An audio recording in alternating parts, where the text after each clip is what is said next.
Hamlet, a man of dignity, fortune, and pride. His influence on Denmark was absolutely incredible. But how exactly did this man reach such a high post only to fall into great tragedy? His story begins as a mere student. Young Hamlet, son of Queen Gertrude and King Hamlet, was Prince of Denmark, studying at the University of Wittenberg.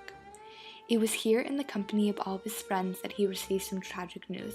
His father had suddenly passed away.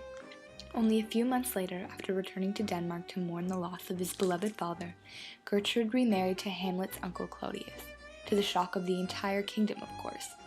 This infuriated Hamlet, as he felt betrayed by his mother and King Claudius could begin his reign over Denmark. And so began this young man's descent into madness, on one fateful night when he was allegedly visited by a ghostly figure. This figure was said to take the shape of his father and caused Hamlet to seek revenge over his foreshadowing uncle. His passionate anger only grew as time went on.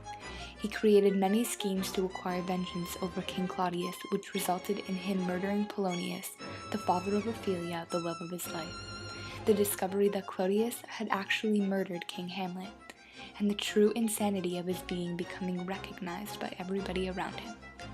After returning from England, where King Claudius had sent him, Hamlet was challenged to a sword fight against Laertes, Ophelia's brother.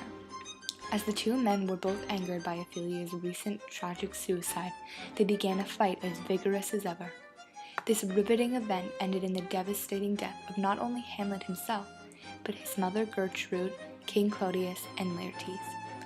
With Horatio, one of his closest friends, being the only sole survivor of this terrible disaster, he made sure that Hamlet's dying wish to have Fortinbras take the throne of Denmark be fulfilled.